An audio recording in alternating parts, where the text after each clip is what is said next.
So we got here a little after 6 a.m., unless you were on time, and you got here at 6 a.m. Last Wednesday. And then we got in the vehicles, drove down to LA, got there, unloaded a few things, and then got back in the vehicles and went over to the Staples Center. And there's a little bit of gentrification. That's a big word that just means they're bringing in a lot of new buildings, which pushes a lot of the poorer things and people out. And so Staples Center had a lot of buzz and police and all the crazy things happening, and dropped off the two groups and said, we'll see you later. And so what took place over the next couple hours was kind of up to the students and where they wanted to walk, and the leaders were kind of giving a heads up on here's how far you should go before you kind of exit the time frame at which you need to be back to the bus to make it over to where we're gathering for dinner. Other than that, just be wise and don't make foolish decisions because you're in the city and it is kind of dangerous. So they just wandered around and headed over to Skid Row, saw a couple things in the city, and so we're going to invite up Joelle, Rachel, and Amanda to share just kind of what God did through their time that first day, that first afternoon in Skid Row, hanging out with some strangers and people they ran into. So, Joelle, you want to start us off? Sweet. Hi, I'm Joelle, and like Brandon said, the first day they dropped us off at the Staples Center, and we just started walking and just wandering around LA, and as we kept walking, we started to see a few sketchy people, and then we got to this area where there was just a ton of tents, and just a lot of homeless people living out of those tents, and I started to feel really uncomfortable and out of place and not very safe. And but as we talked to a few people, I started to get a little more comfortable and relaxed a little. And then my team decided to hand out flowers. And after we had handed out most of them, we kept walking down the street, and there was less people. And then Megan and I saw this man sitting by himself, and Megan was like, should we give him a flower? And I was like, sure. And we walked over there, and I was like, hey, would you like a flower? And he's like, no, I don't really like flowers. And so I was like, all right, well, what's your name? And he's like, what's this for? And I was like, nothing, I just want to talk. And then after that, he seemed to get a lot more comfortable and just really dropped a wall and was more comfortable talking to us. And I asked him how long he had been there, and he ended up telling us just his whole life story of how he had been in and out of jail, and how now he was homeless and just had this really rough life. And then I asked him if I could pray for him, and he just started crying. And he told me about his friend who was going to court tomorrow, and I honestly couldn't understand much of what he was saying, but he was just really upset. And so I was like, all right, let's pray. And then he grabbed our hands, and I prayed, and then we were done, and he's like, thank you very much. And that was just so cool for me to be able to pray for him and let him know that there's someone who cares about him and that he wasn't alone. And so, yeah.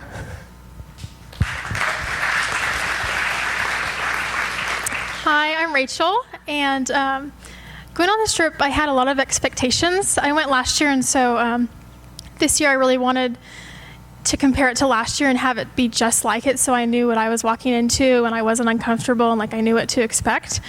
But something that I learned about God is that he completely demolishes all of your expectations, and it's usually exactly the opposite of what you wanted, which always turns out to be better, actually. And as my team was walking on Skid Row, I was just flooded with worry and doubts and nervousness. We didn't have care packages this year, so I didn't know how I was going to approach people and start a conversation with them. So I just prayed. We got to pass out cookies, and it said, you are loved on. And so I just prayed over each cookie that I handed out that whoever received them would feel the love and peace and joy of Christ. And I specifically prayed that God would send me someone to encourage me and to show me that he had a hand in this trip and that he was with us. A woman named Saray approached us, and I offered her a cookie, and when she saw it, she immediately said she wasn't going to eat it, she was going to save it.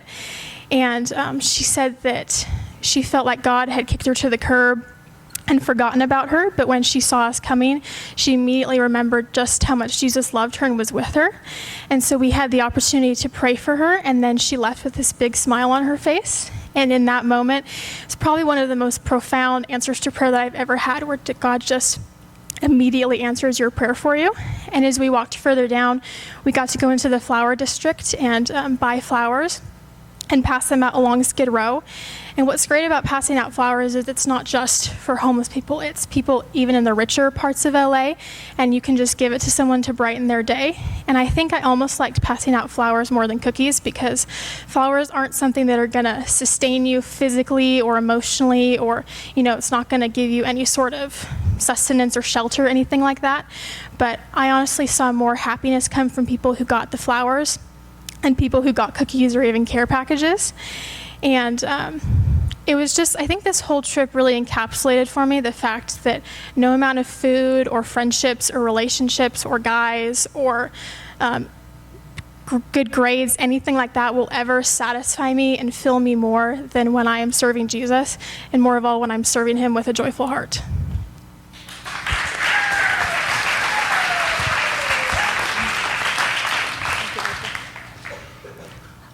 Hi, I'm Amanda, and I almost didn't go on the trip. The night before, I was sitting in my room. My mom's like, "You don't have to go." I'm like, "I have that option?" Like, what? And then I ended up going, and it was it's one of my top life experiences. And we were walking down. Getting towards Skid Row, and I was always told to stay away from homeless people because they all have mental disorders and they're gonna stab you, and I'm like, oh great. So we're walking, and the other teams turn around going oh man, this one guy, he was really aggressive, and I'm like, great, okay, all my fears are coming true. And so we meet this guy, and he comes to me because, what are you doing here? And we're like, whoa, just passing out cookies. And he's like, oh, okay, that's cool. And so he talked to us, and I don't even know half the things he said, but he ended up just talking forever. And then we prayed for him, and he was really nice. And then we went, we kept walking, and we got into smaller groups in our group, and we came across these two women, and they were both named Maria, or they gave us fake names. I'm not entirely sure. We kind of didn't know what to do. We were kind of oh, what are we going to do? And we gave them cookies, and then one of the Marias is like, will you pray for me? And it's like, oh yeah, that's what we're here for. And so we prayed with both the Marias, and it was just really fulfilling to help them. And they wanted they didn't want anything big. They just wanted prayers and to hear the word. And it was just amazing seeing God through all these people, and how God has changed them and is going to continue to change them. And it was just really inspiring. So, yeah. Thanks for sharing. So it was fun to see just their anticipation as they headed out to go down Skid Row and interact with people that normally they would just drive by or run as fast as they could away from, because they thought they were in a mental case ready to stab them or whatever. But afterwards and throughout the rest of the week, they were asking every time we were going to go somewhere, hey, are we going to go to Skid Row? Hey, can we go back to Skid Row? And they found out, I don't know how, but somehow they found out there's this thing called homeless karaoke, that after they do the walk, we eat dinner, we shop for our food, and then we go to this homeless karaoke, which is right on Skid Row. And so we're 3 for 3 the past 3 years. They've canceled it for various reasons. And the whole time, one of the guys on the trip named Kyle was like, are you kidding me? Are you serious? And so I gave him a number, and he just called and called and called and wouldn't stop calling. He was literally committed to making this homeless karaoke thing happen. but it never happened. So he was pretty bummed and didn't let us forget about it. But I tried to cheer him up, and I said, listen, every morning on this trip, you're going to get an opportunity to go downtown downtown LA to Skid Row, and there's this place called Midnight Mission, and we park underground, and so the car's safe off of Skid Row, and then we go up to the first floor, and we serve food to all those people you saw and passed out cookies or flowers to. And so Sarah's going to come on up and share with us just her experience at Midnight Mission, as the homeless off the streets walked in every morning, lunch and dinner, and got food, but we were there every morning. Yeah. As Brandon said, I'm Sarah, and we got just such a great opportunity to go every morning and serve the homeless breakfast, and it was just such an incredible experience for me. Not everyone was the same. A lot of people weren't appreciative of what we were doing and were a little rude to us, but there were those few people who were just so appreciative that we would give up our morning to serve them breakfast, and their smile just stayed with me the whole day. And that was one of my favorite parts of going down to LA, was serving them breakfast. And we had to wake up at 5 in the morning, and if you know me, I can't get up out of bed to save my life for anything, and I never am late to school, but I'm really close, like every morning. And God just definitely provided me the strength and the energy to get up every morning and just love and serve others. So yeah.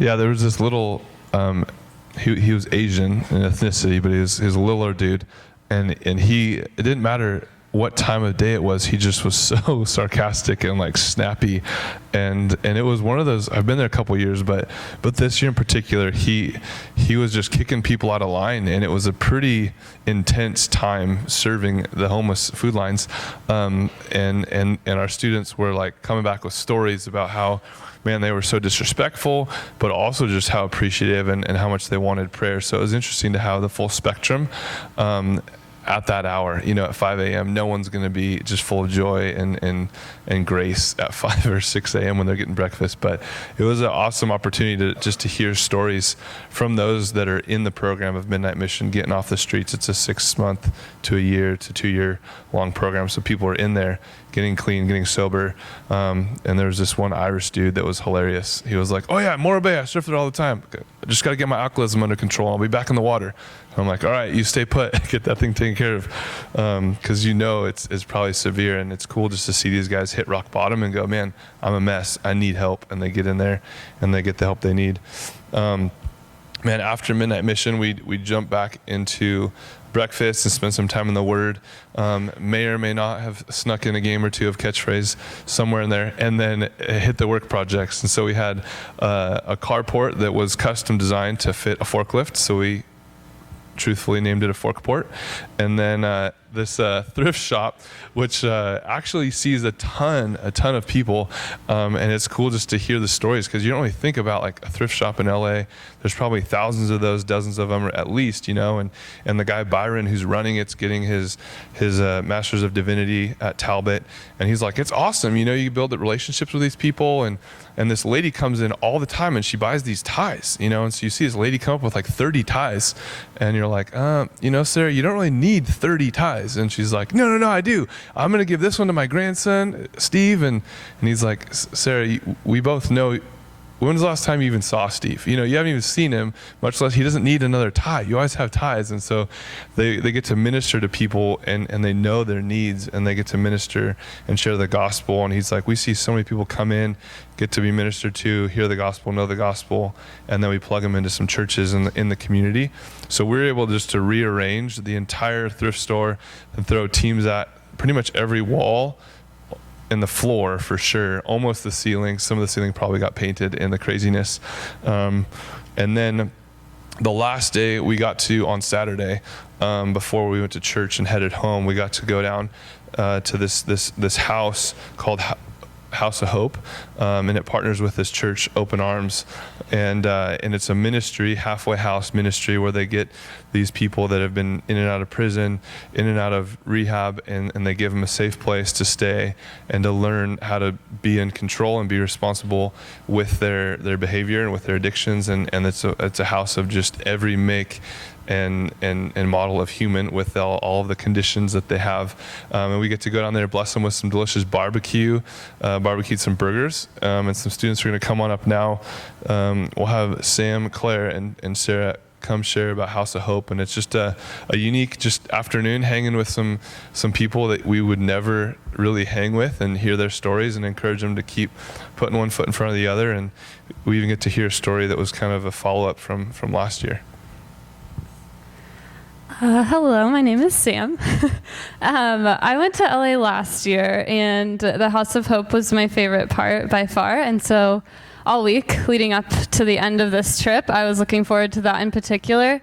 And it's my favorite because you actually get to sit down and talk to people and like hear their whole story, not just little parts or just their name, but you get to learn all about them and hear how far they've come. And this year, at the end of our barbecue time, we were about to leave, a guy came up to me, and his name was Dennis, and I talked to him for like 20-30 minutes, and the first part of it was just him literally sharing wisdom that he had gained about Christ within the last year. And he like preached to me and told me these amazing like bits of wisdom that I knew, but just his like faith in them was incredible. And he told me that he had gotten to the House of Hope about a week, not even, before we had come last year. And one of the guys that came on our trip with us last year, senior, he had shared the gospel with him, and that was the first time he had ever heard it, and that was the beginning of his relationship with Christ, was when that boy shared the gospel with him so quickly and so out of faith last year, and that was where his relationship began. And he was so excited that we were back, and that was just so encouraging to me at the end of a week of like being tired and not seeing a bunch of progress and just being slightly discouraged, just to see how much our last trip had impacted this one person, just completely changed my heart towards the entire trip, and just made every long night and early morning worth it, and just to see the change in this man's heart and how far his faith had come.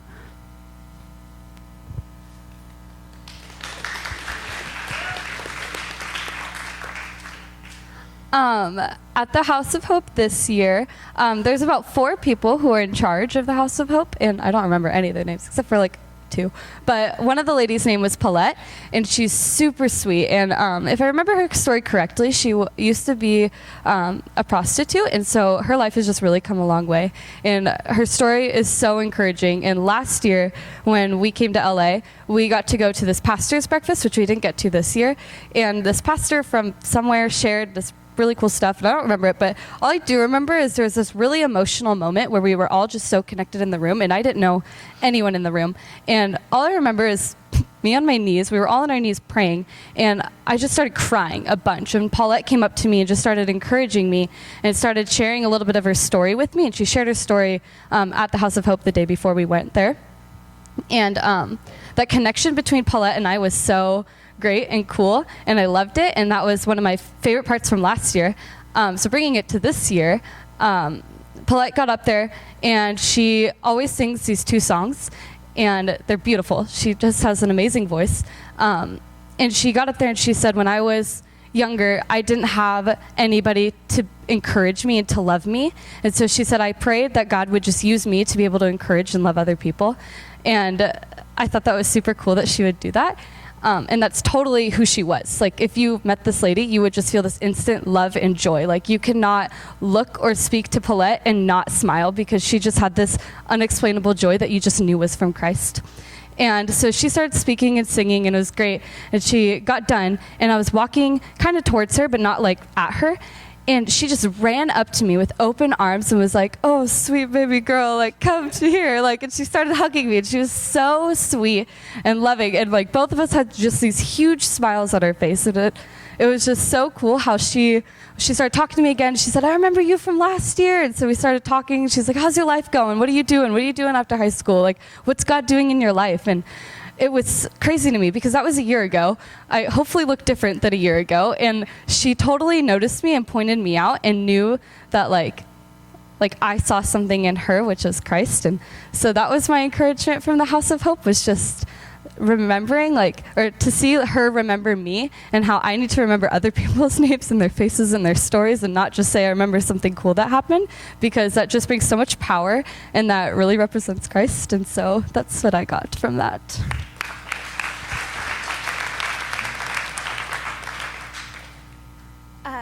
The House of Hope was, is this one? Yeah. Sorry. Okay, the House of Hope was definitely my favorite part out of the entire trip, because as Sam said, we got to sit down and actually talk to people. And I heard a few different testimonies, and they were so completely different from my own. And their experiences that they've had, I've never even come close to experiencing anything like that.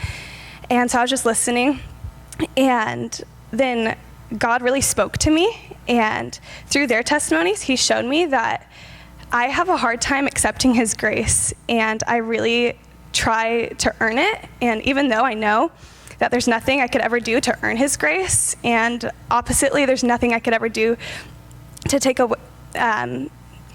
away his grace, just hearing their testimonies and them just being so accepting of God's grace really struck me and made me realize that when I mess up, I just need to ask for God's grace and receive it joyfully.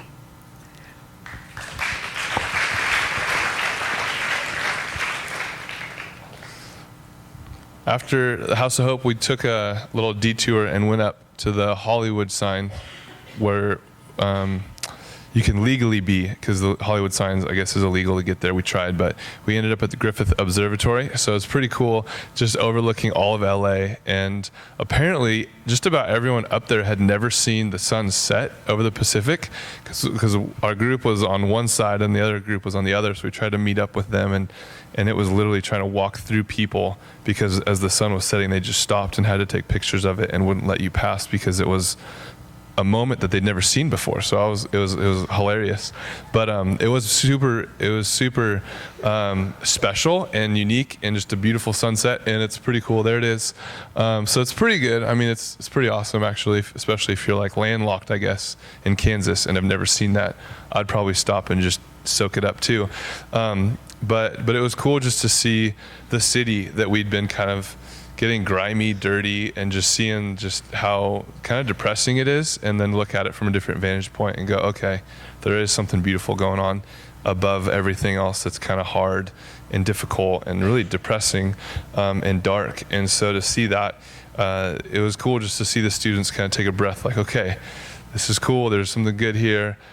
Even though we just had a hard day at Midnight Mission, House of Hope was reassuring, reminding us that yes, God is at work. The gospel does have the power to save, and this is awesome. We get to experience it. And then that night just hung out and encouraged one another. The next day went to church. But man, the work projects were awesome to go around and see the different things that our students were tackling, some challenges. Like I said earlier, there was the fork port, and then there was chopping down this palm tree and cleaning up this backyard. And there were these two stumps that had to get out, and so we got this medium light to heavy stump grinding machine that some of the students jumped on. And the biggest project was that painting. So Ashley's going to come on up and share kind of her where all of her blood, sweat, and tears went in to the painting project, and kind of what the painting and work projects were like. Thank you. Okay, so like Brandon said, we had many work projects, but the one that I personally spent the most time on was the Sunshine Shop, because that's just the place to be, I guess. And so it wasn't really doing much for the shop necessarily. We were just painting a couple walls these yellow colors because they got tired of the beige shade that they were. So we got to paint the walls, and it took hours and hours and hours, but it was worth it in the very end. And there was actually a time when we had to take a break because we kind of needed to stop smelling the paint fumes for a while and just walk outside. That was real fun. That's when you're going to see the girls painting themselves up there. Yeah. And yeah, that's the majority of what we did. Was also building the fork port, as one of the teams did. But the main focus, I think, was the Sunshine Shop, because that was a shop, as Brandon mentioned, that just really blessed a lot of people. And it's just like affordable stuff that they can use. And it's a huge ministry there that we just loved. And when I was thinking about that, 2 verses came to mind, which I'm going to share. First one is 1 Corinthians 10:31. So if I could find that for a second.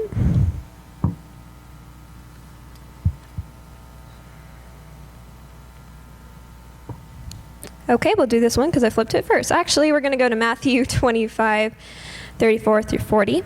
And it says, "Then the king will say to those on his right, 'Come, you who are blessed by my Father, inherit the kingdom prepared for you from the creation of the world. For I was hungry, and you fed me. I was thirsty, and you gave me a drink. I was a stranger, and you invited me into your home. I was naked, and you gave me clothing. I was sick, and you cared for me. I was in prison, and you visited me.'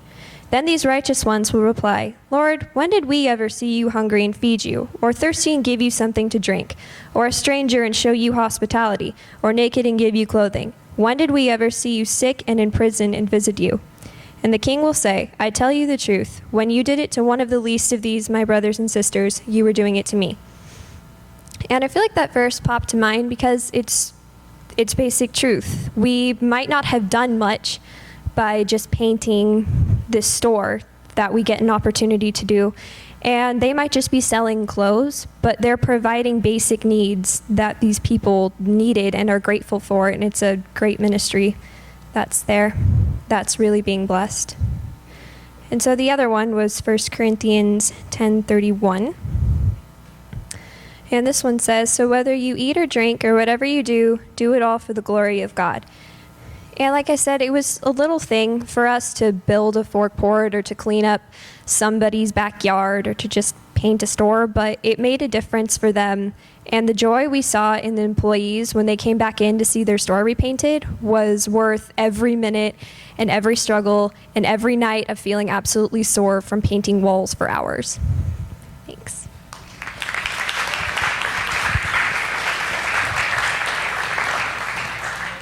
Can't really top that. That was awesome. Thanks for sharing.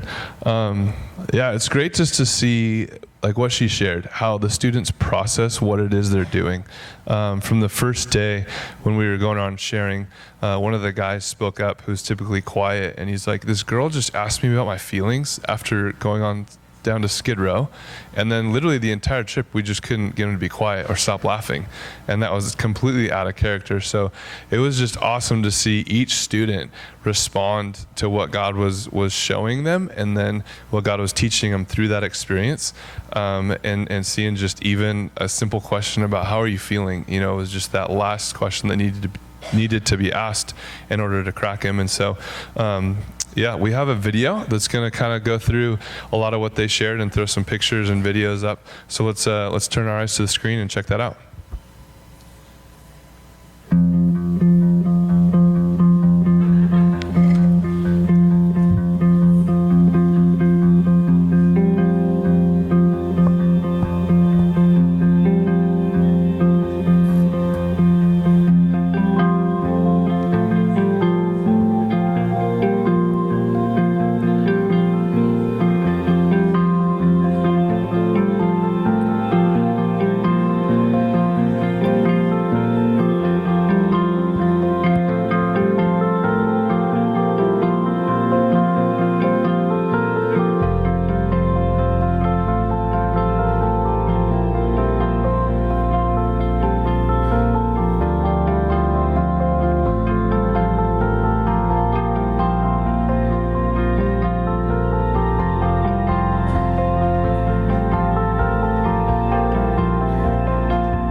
Hi, I'm a junior, and God really spoke to me on this last LA missions trip on the first day on Skid Row, when our objective was to kind of walk down and share with people our testimony. And I remember halfway through, our whole group found this guy that was really open, and he was talking to everyone and everything, but I was kind of in the back. So I was kind of looking around for someone else to talk to, because I'm not good at talking in groups, and I saw this guy sitting on the ground. So I walked over, and he asked me why we were there, and I told him we were there to share with people if they wanted to learn our testimony and teach them about God. And he immediately opened up to me and told me why he was there, and I started asking him if he believed and everything. It was just answering all these questions that I had struggled with my friends answering and telling me about. It kind of opened me up to wanting to come back and share with all my friends, because I've struggled with sharing my faith with them in the past because of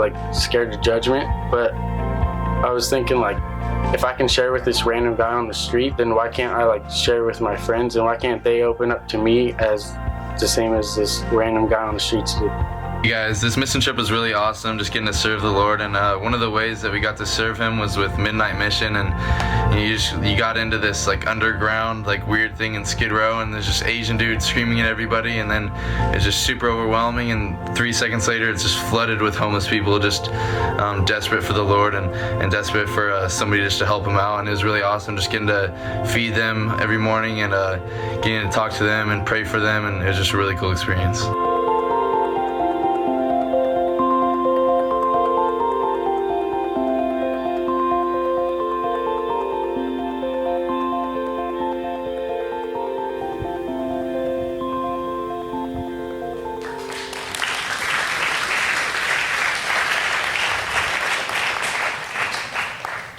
Yeah, so we had a ton of fun doing a ton of different things in LA, and it's awesome just to see that little video, just to kind of add some pictures to all the stories, and you got to see a little bit of the fun that was had amidst all the hard work and blood, sweat, and tears.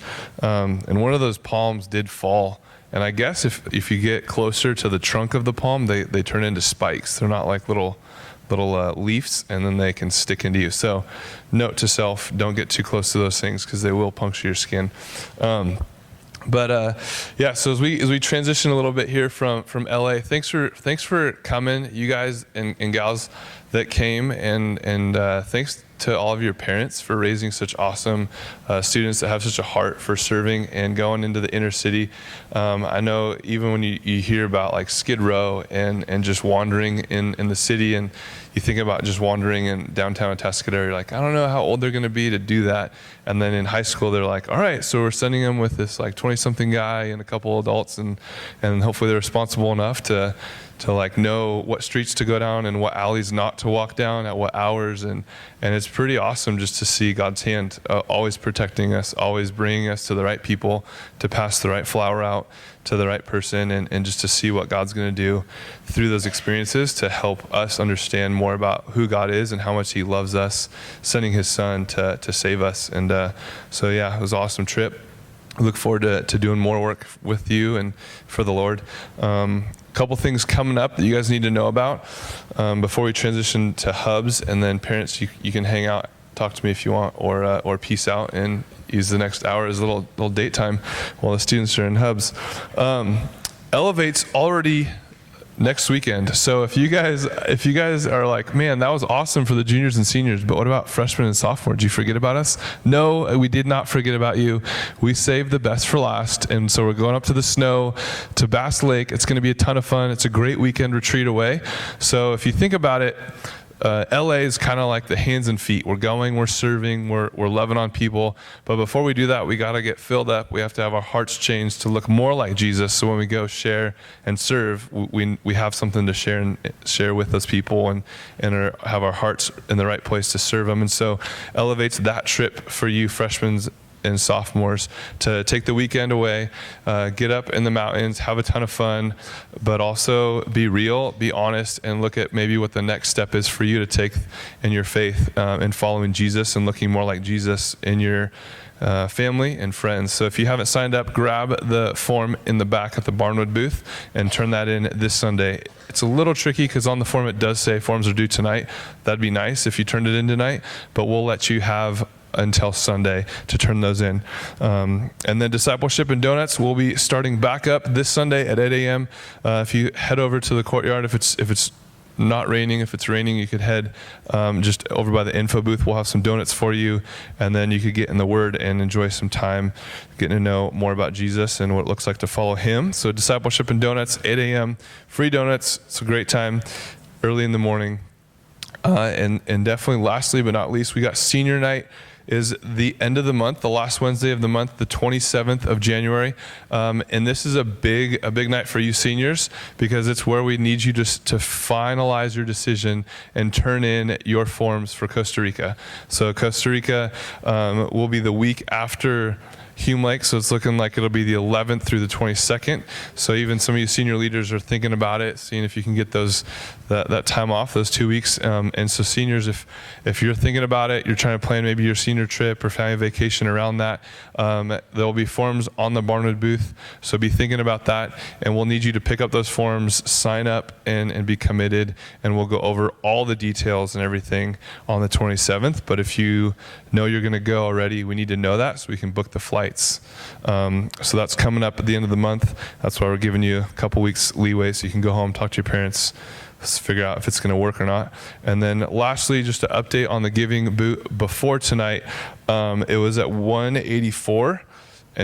So great job being cheerful givers, giving to that well that we're going to be putting in India shortly when we raise that $1,000. So we're 2 cents over 184.